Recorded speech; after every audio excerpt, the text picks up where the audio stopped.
Good day. Welcome to the Cory Morgan Show. Oh, what a week, eh? I mean, hey, if you're a political watcher or a political weenie, a commentator like me, it's been a brilliant week because there's all sorts to watch and speculate on. But then again, at the same time, in the back of your mind, you're reminded that as a citizen, this is terrible. We're run by lunatics. It's falling apart. It's just nuts. I didn't even know where to begin with coming up with to cover with the show today. Some of the stuff scheduled anyways, though, is Tony Bernardo of the Canadian Shooting Sports Association. He's going to come on as a guest in a little while. We're going to talk about the latest gun grab. They just keep coming and coming. They're going to try and nickel and dime and disarm every Canadian over time. It's the way they're doing it now, incrementally rather than in one fell swoop like the Allen Rock failed to back in the 90s, showing my age. As well, there's going to be the news and lots of other stuff going on. Use that comment scroll, guys. I see you there, Debbie, Paradoxy. Send the questions my way, comments, and discuss things with each other. We can have some fun here. It's a live show, or at least for those watching live. Make it interactive. It makes it more interesting and keeps things flowing. So, yeah, I've got to talk about Trudeau. There's no avoiding that, is there? So as the information trickles out to the public and the latest Trudeau debacle, there's so many, and it's becoming evident how unhinged and desperate the Prime Minister's becoming. Every move made by Trudeau in the last year, I mean, everything he's tried has just made him sink more deeply in the polls. It just seems impossible for the Liberals to maintain even a minority government if they were going to go into an election, much less, regain a majority. And it appears that Trudeau's gotten to the point of fabricating a scenario in his mind where Mark Carney would join his team as finance minister, and his presence alone would turn around the fortunes of the party. Unfortunately for Trudeau, Carney hasn't signed on with this fantasy, and when Trudeau fired Chrystia Freeland to make room for Carney, things really blew up. The heartless arrogance and vanity on the part of Trudeau was breathtaking in his treatment of former finance minister Chrystia Freeland. I mean, love or hate Freeland, I'm not a big fan of hers, but still, it's undeniable. She's proven herself a loyal member of Trudeau's team. We assume she earned a modicum of respect from the Prime Minister. Even when Trudeau proposed the most absurd policies, Freeland would stand behind him with her head bobbling in a frenetic way of support, wired as usual. She offered modest resistance to some of Trudeau's spending increases, but still, she would back down, and until the federal budget, the deficit had ballooned to a staggering $62 billion. Freeland was still willing to stand in the House of Commons and deliver that terrible budget update. She would take one more for the team, yet again. That is, until Trudeau fired her. Trudeau didn't even have the grace to speak to her face-to-face when he turfed her from her role, though they were in the same city. He did it through a Zoom meeting. Cowardice right to the end. It's surprising he didn't do it through a text message. Trudeau didn't just fire Freeland, though. He expected her to deliver that humiliating budget update as her final act in the role. He threw Freeland under the bus and left her with a weekend to stew over it. That's where Trudeau went beyond being just heartless and into where he went into idiocy. He's so full of himself, it never occurred to him that Freeland had a breaking point. He felt he could treat her with contempt and cast her aside. She would simply take it on the chin due to her unquestioning adoration of him. Instead, Trudeau had unwittingly pushed Freeland over the edge. Who knows when Freeland decided to push back? Maybe it was during the Zoom call, or maybe it was over the weekend when she had time to think about it. The open letter she crafted in her resignation, though, was designed in time to inflict maximum damage to Trudeau's leadership, and it worked. Freeland posted the resignation letter just hours before she was supposed to deliver that turd of a financial update, leaving Trudeau in shock and causing a full political storm. She was also scathing of Trudeau on the way out. The shallowness of Trudeau's plan, though, was quickly exposed when it was realized he didn't even have a person to replace Freeland. Yeah, freedom's not in his vocabulary.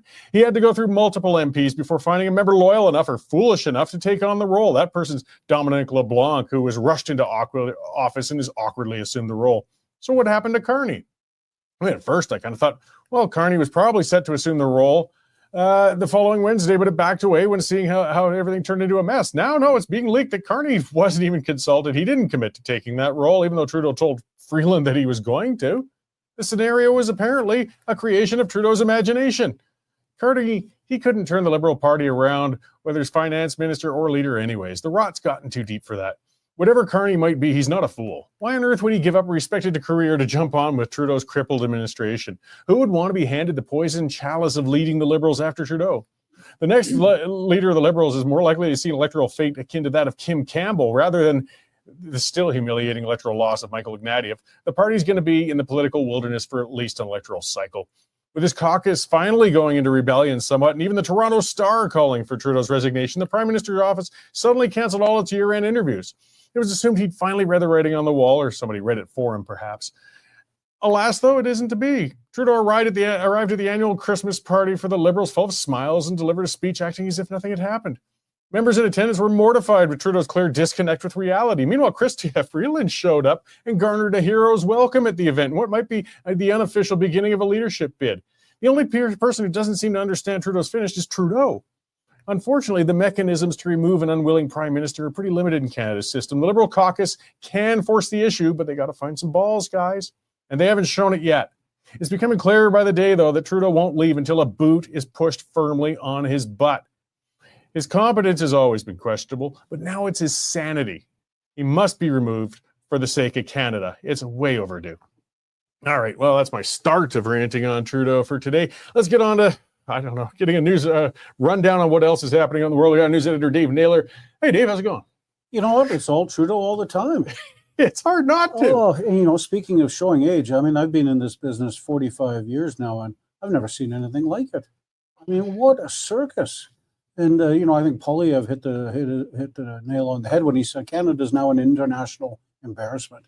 I look at newspapers all over the world this morning, and they're full of Trudeau coverage. And, not in a good way. No, not in a good way at all. So obviously that's dominating our website at the moment. We got the Toronto Police Association, 8,000 officers there. They've come out and called on Trudeau to resign. Pretty rare for a police force to take that kind of a political stance.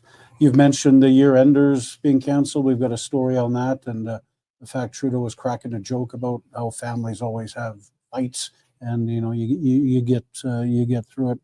The latest polls are out showing Trudeau's party is going to be decimated down to 10 seats.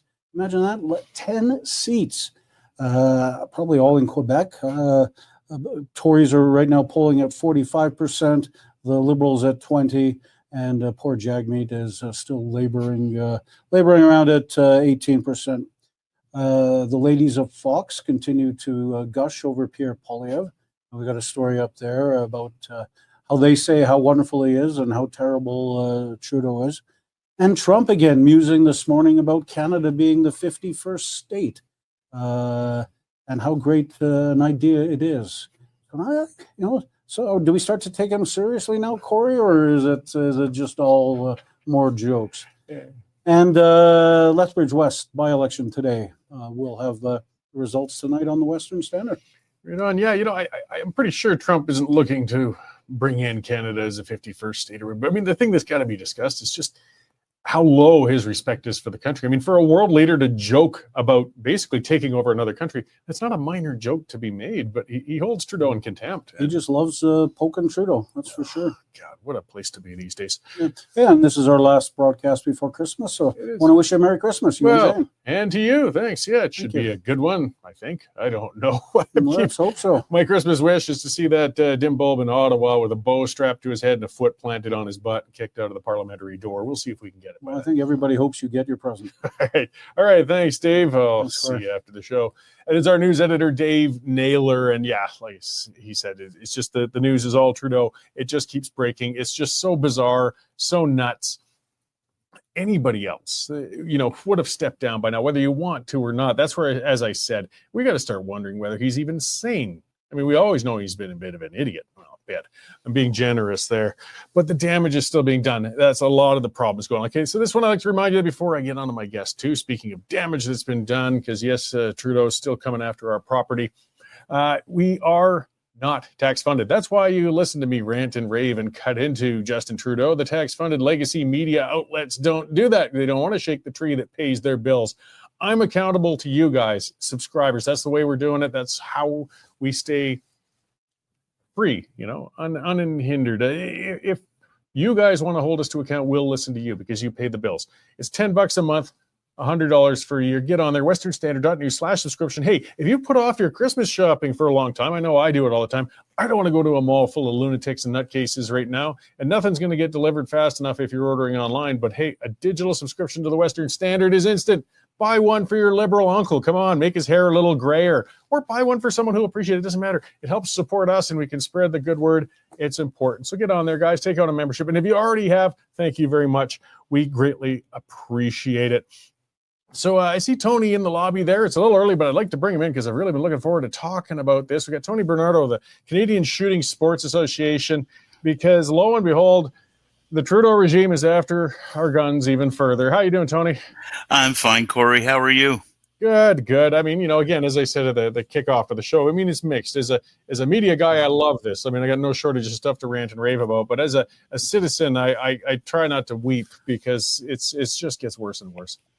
Yep, I understand very, very well. And, at times with this whole thing that Trudeau is doing is so preposterous that it's everything you can do to not chortle about it. But, there is possibilities that things could get ugly. I don't think they're very big possibilities. I think right now the feds are going to be concentrating on the dealer guns. That's what the first part of the program is. And I think that they're going to find some cooperation. And the reasons are pretty simple. I mean, the dealers have been sitting there with 4 years of stock that they can't sell. The insurance rates on prohibited items are astronomically high. And so they've been having to sit there and look at, sometimes in the cases of hundreds of thousands or even millions of dollars worth of stock that's just sitting there gathering dust and they can't sell it. Yeah, I mean, it's one thing with we can only guess, and we wouldn't counsel Canadians to ever ignore a law. But I suspect a lot of people who might have found property suddenly on that banned list aren't going to rush out to turn it in. They're going to wait out this government and hope that these things become repealed later. But if you're in a business, that's a different sort of position. Everything's been registered. You're not going to lose your business to take one for the team. It's kind of like restaurant lockdowns. People said, you should just open your doors and ignore it. Well, okay, but when the health department closes your doors, you got to make your mortgage. That's exactly the point. Yeah. Now, I mean, I think that from the CSSA's point of view, we're going to recommend that people do not turn in their firearms until the very, very last moment. And that is a week after the next election at worst. Mm-hmm. So we know that the Conservatives are going to reverse Trudeau's gun bans. They've said that publicly many, many times. And that's good. That's good because they're not smart laws. They're stupid laws. And they're laws that only affect the law-abiding because, of course, by their nature, criminals don't obey the law. So they're not going to be doing any of their turn-ins. These laws that they're passing, of course, they're the liberal-style reaction to the Nova Scotia shootings. But they completely fail to recognize that every single one of the guns that the bad guy used was illegal and smuggled in from the United States. So they're going to take one on with the firearms community across Canada and try to make this terrible tragedy our fault. And it's just the gift that keeps on giving for the Liberals. And Trudeau's got a problem with some Montreal ridings, and last week was the anniversary of the Montreal massacre, and he wasn't invited to the memorial. That's the second year in a row he wasn't invited because Police Saint-Sauveur said that he wasn't welcome because these gun laws didn't go far enough. So just the day before, whammo, here comes a whole bunch of new gun legislation. And sure enough, the Liberals are there. Yeah, well, so, I mean, we got a lot to unravel. Like, for those of us getting a little longer in the muzzle, we've been dealing with this for a long time. Allen Rock and what was it, C-68 back then, I believe? C-68, yeah, absolutely. It's still in force. The registry and the it failed, but it still it punished a lot of businesses. I remember going into a firearms range in Calgary, and before C-68 was coming in, they had literally a barrel full of old 303s. They were liquidating for $50 each because they just had to get rid of them because otherwise they'd have to pay to register them all. I mean, the damage gets done. That's part of the problem, right? We can reverse it later, but we can't put the toothpaste back in the tube with some of these things. That's right. And you've got now people who were caught in this first wave, the 2024 Ordering Council. 2020 Ordering Council that banned 1,500 makes and models, which now, by the way, is up close to 2,000 makes and models. And then people took a look at these guns that they could no longer use. They went out and bought similar ones that they could use, and now they've been banned in this recent add-on of another 324 makes and models. And, we shouldn't get caught into those numbers very well, because we're actually talking about tens of thousands, hundreds of thousands of actual guns. Yeah, and poorly targeted. I mean, again, it's always the assault style, ones that look scary but aren't necessarily as dangerous as some others might be. And the ludicrous suggestion, we're going to send these to Ukraine because they want them over there. I mean, they've got some 22 rimfire rifles on that list. I don't 21. think soldiers want those. Yeah, 21 of the makes and models on that list are rimfires. This is the most preposterous nonsense I've ever heard. The Ukraine is looking for cruise missiles, not Canadian target rifles. And that the Liberals those aren't being used in crimes. I mean, you don't see a guy robbing a 7-Eleven with a competitor's target rifle. No, absolutely you don't. And most people are not thinking of the absurdity of this whole ridiculous notion about sending them to the Ukraine. We're doing this as a commemoration to the 14 beautiful young ladies that were horribly murdered. And we're going to send them to Ukraine so they can use them to shoot young men. Yeah, it's absurd. This whole government in general has been bizarre. And something else that stood out of the politicization of this, the way they're playing it. And not that I want to see it expanded or moved to more bans, but it's funny how they keep overlooking SKSs.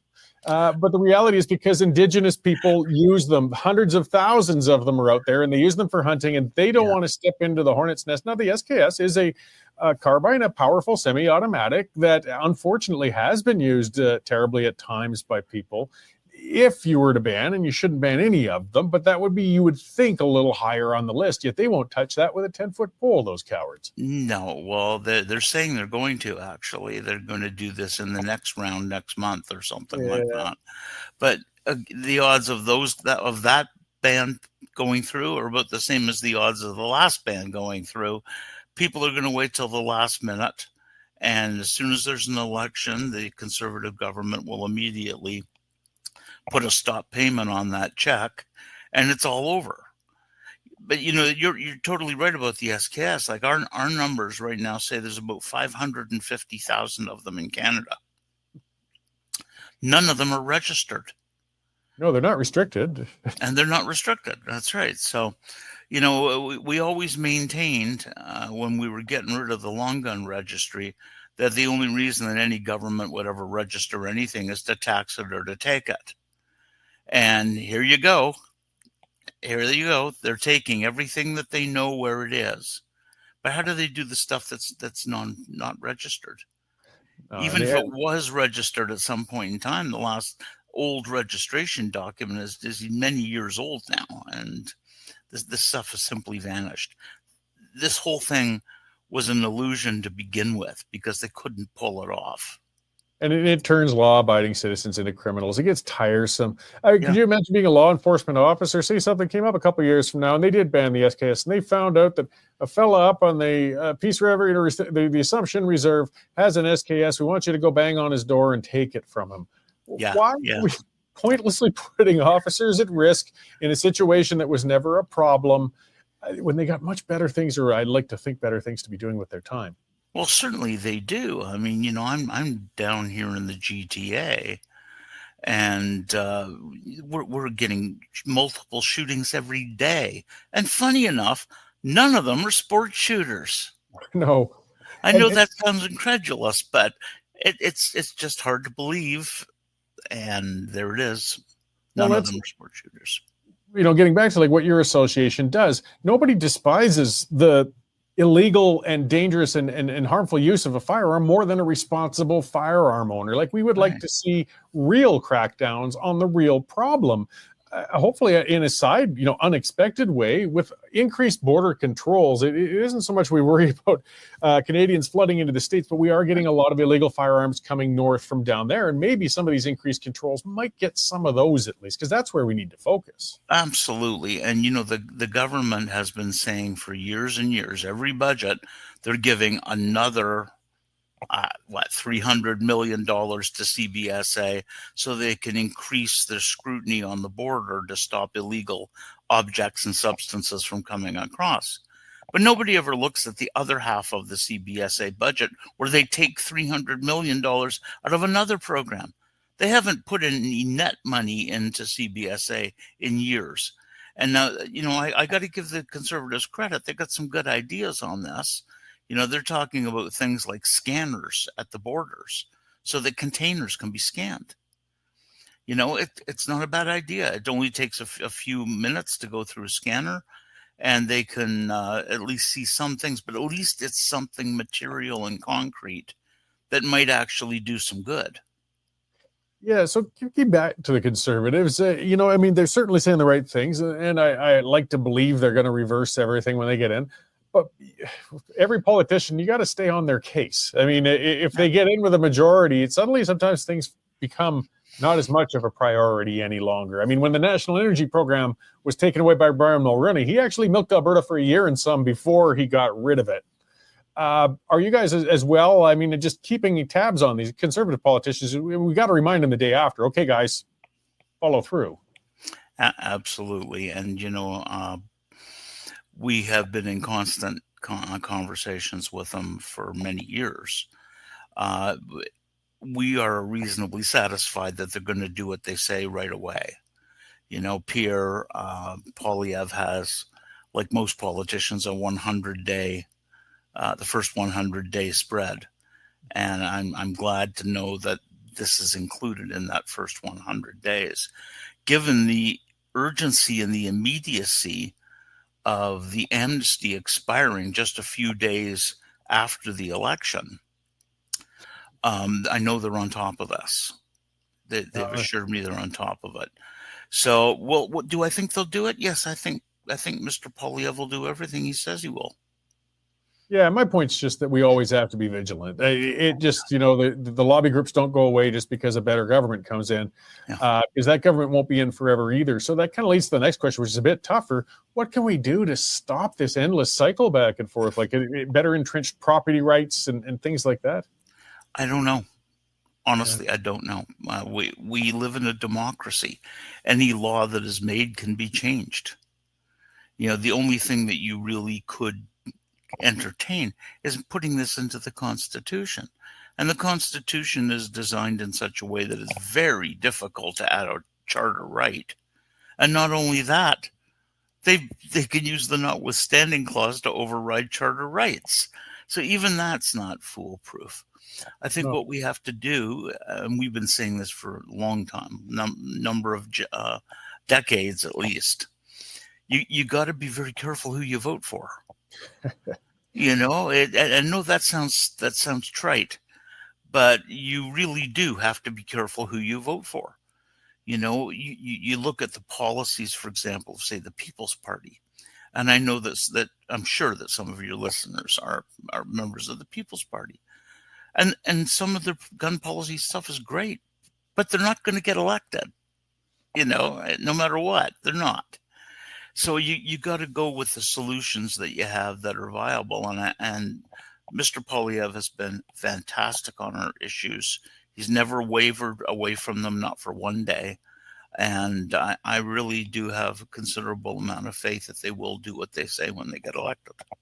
That's good, and we again, it's just the game never stops. There's election after election. You'll go back and forth. The other part, I think, between elections is staying active in your firearm community. I mean, you need the groups like yours, and there's other groups as well, but just to network, to make sure you're watching for these things, because unfortunately, there's still a bit of an attitude. It's not unique to Canada. For non-firearm owners, it's like, well, it's not my problem. What do I care? Well, we got to make sure to defend ourselves and remind other people it is important for property rights, even if you Sure. don't partake.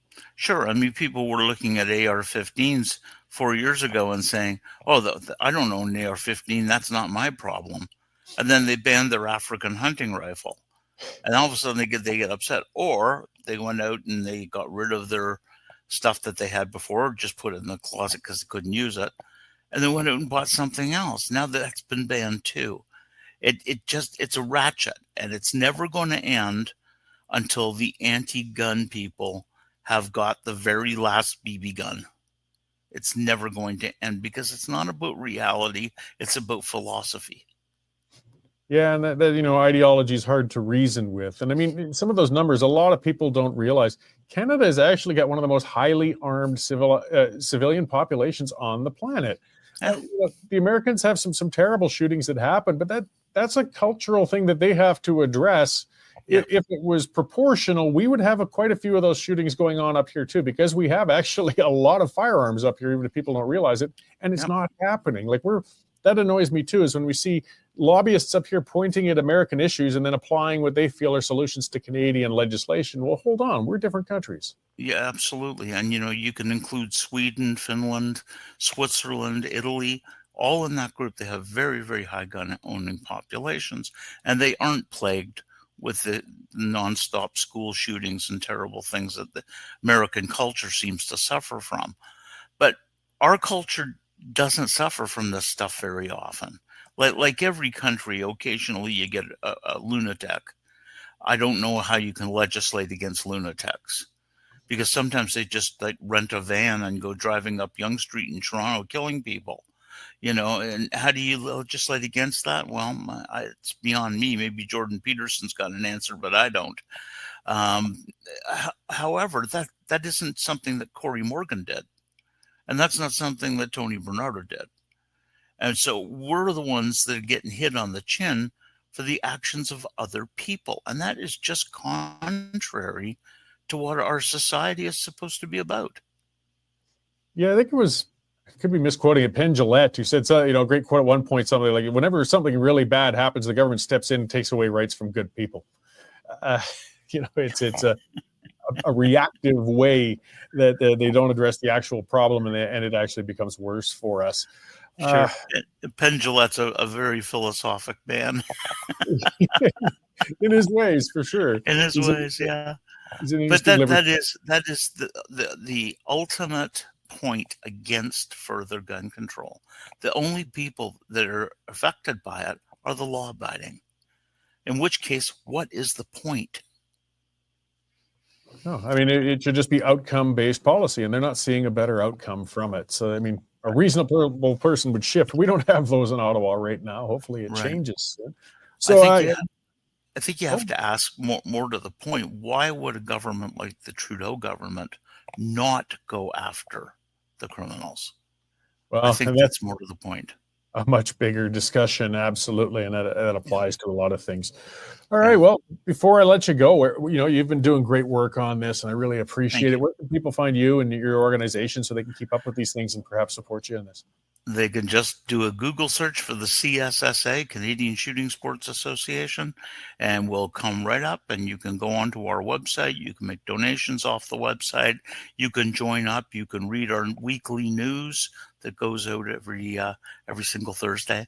And we'd love to have you. We're, right now 38,000 strong and growing. And so we'd love to get you on the winning team. Great. Okay. Well, thanks again, Tony. It was good to talk to you. It's been a while. I appreciate the work you're doing. Hopefully we'll see some changes soon. And at least for another couple election cycles, we can be confident our property is okay. Well, that's right. And I think sometime about a year from now, maybe you and I'll be sitting down having a beer and toasting it. There we go. And doing some target shooting nicely and legally and safely. Sounds good. Thanks, Cory. Thank you.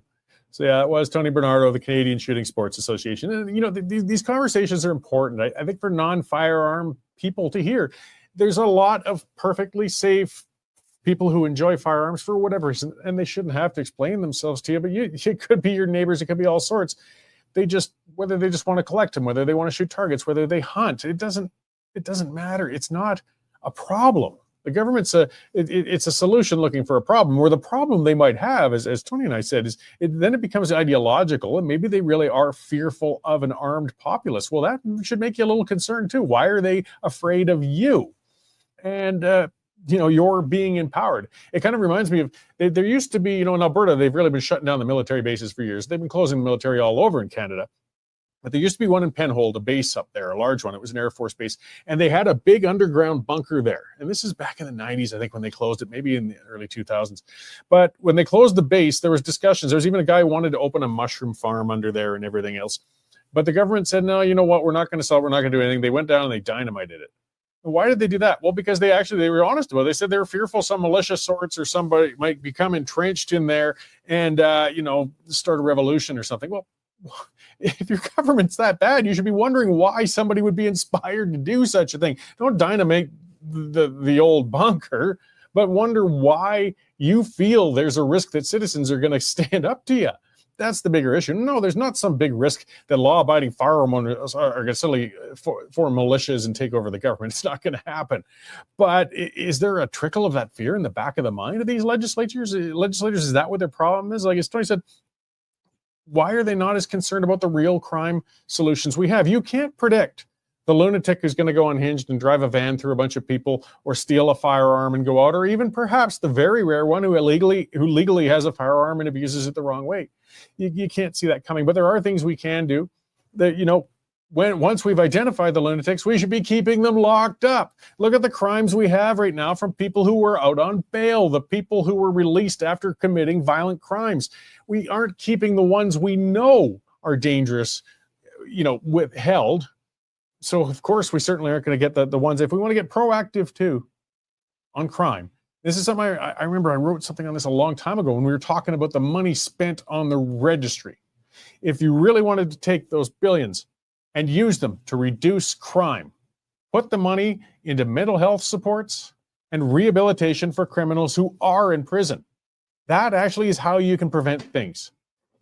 Try to take the dangerous people and make them better, or to better identify people when they have mental health challenges before they become dangerous. That money would be much better served and used there. There's a lot of good uses for it. But no, they're too busy chasing around, going after people who are target shooters, deer hunters, or collectors, and it's ridiculous.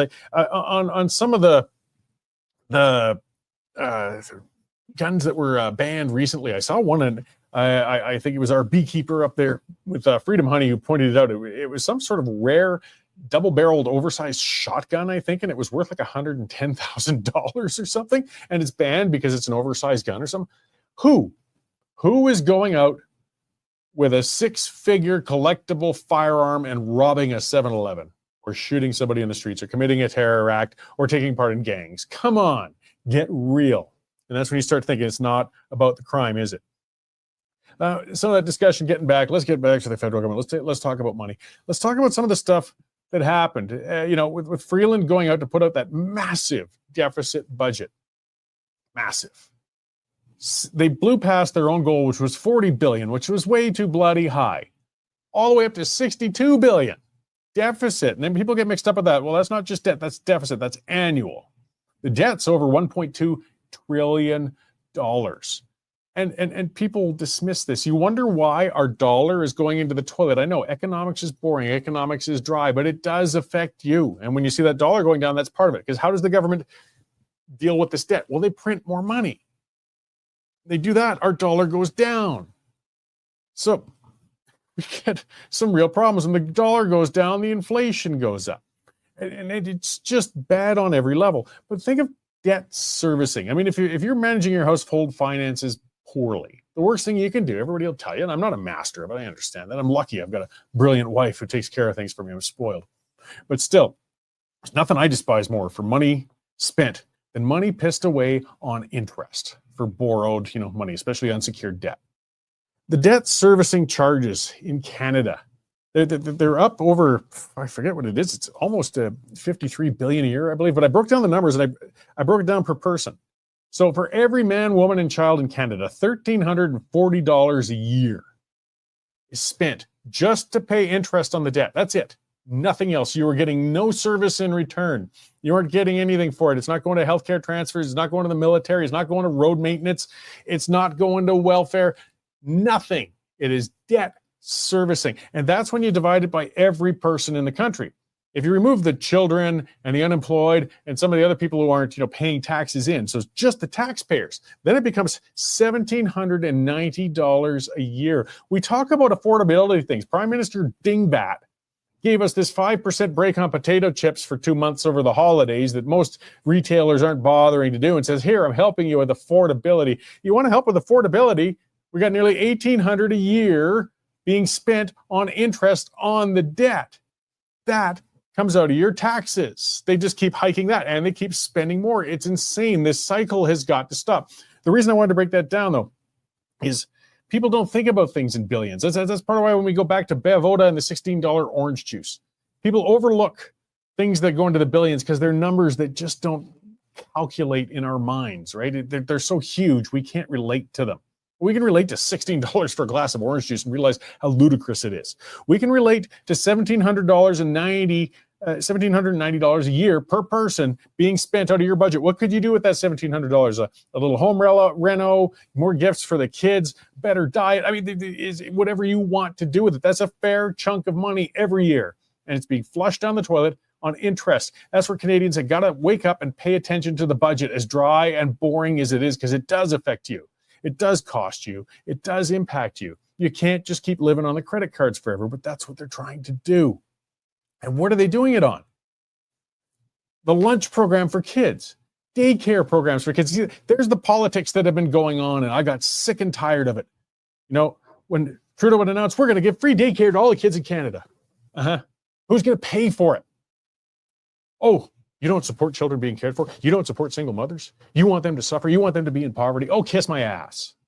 No, but I understand the bill. I understand the problem.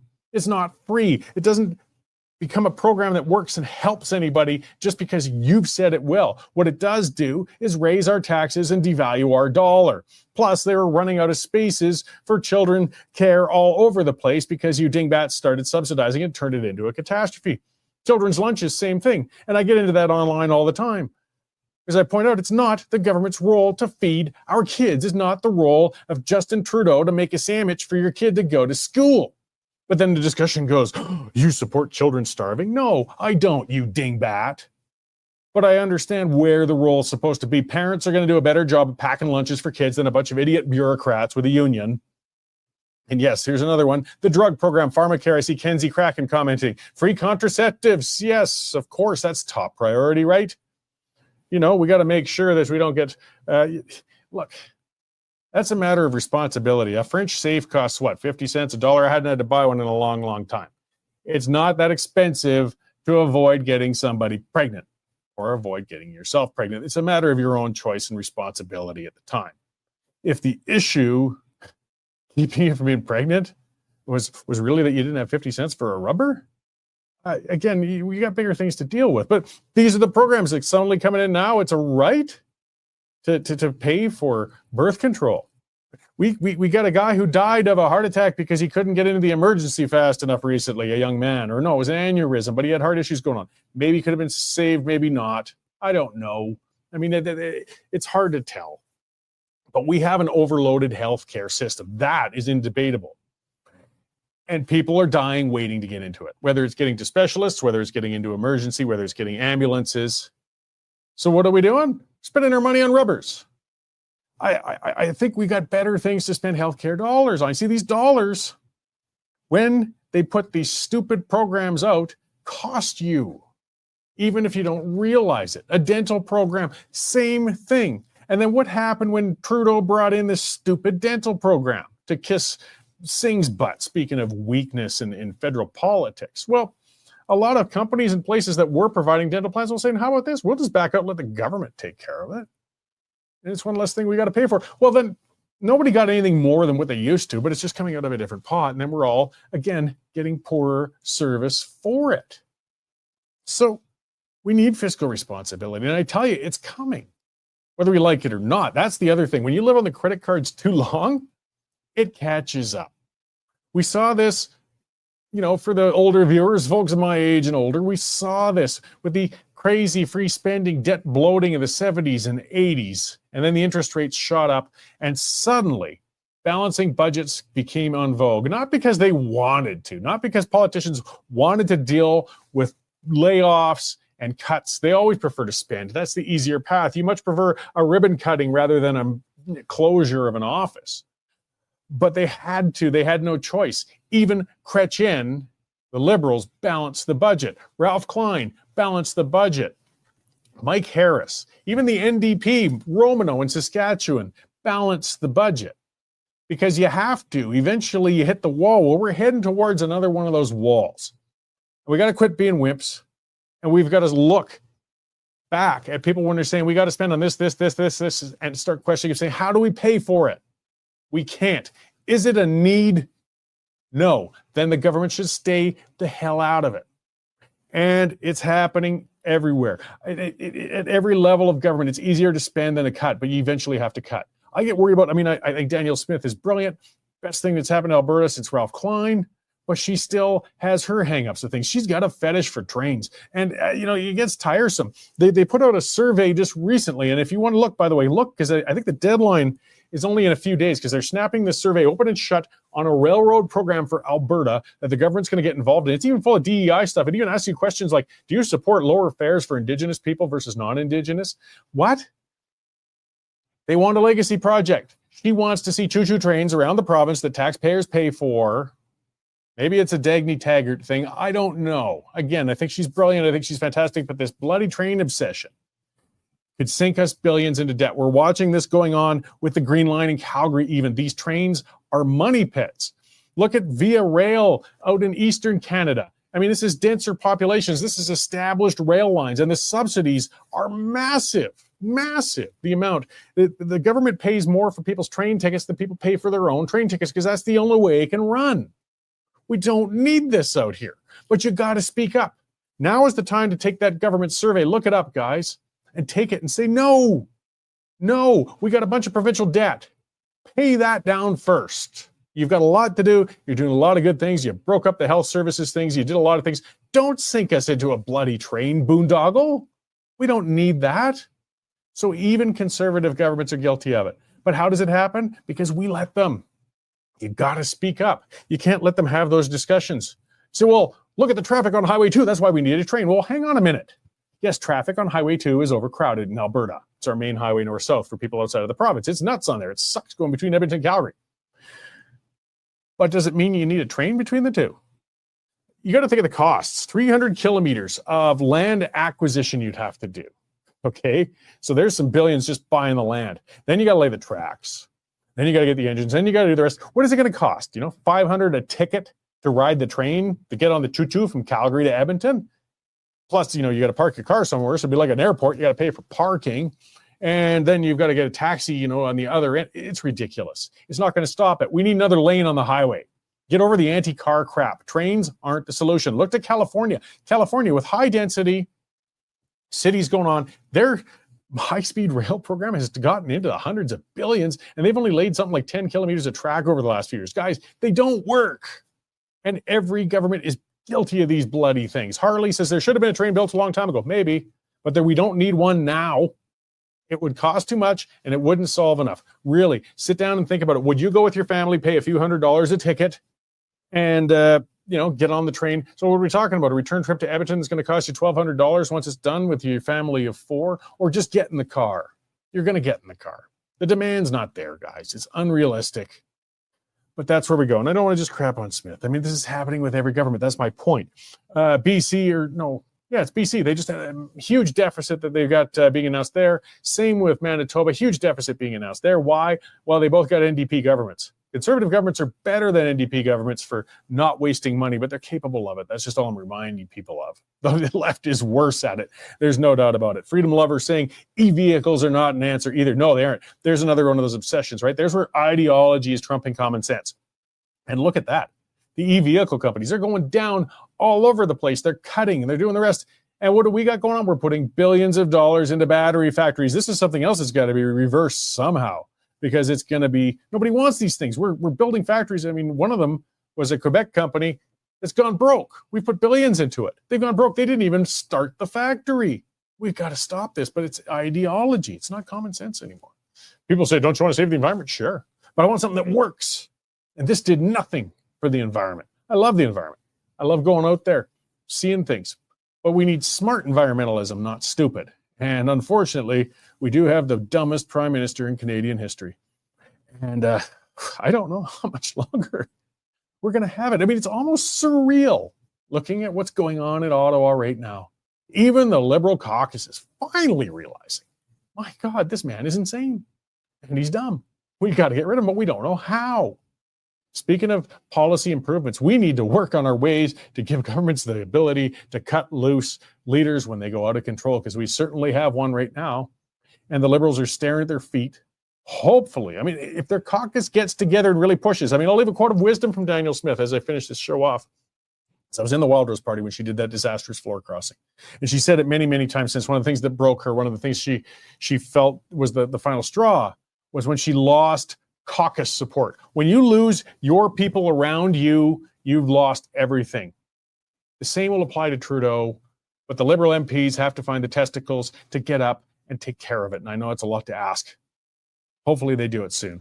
All right, guys, I hope you all have a Merry Christmas. There's going to be another special show coming in a little later. There will be a break next Wednesday. Of course, I'm not going to be on Christmas Day.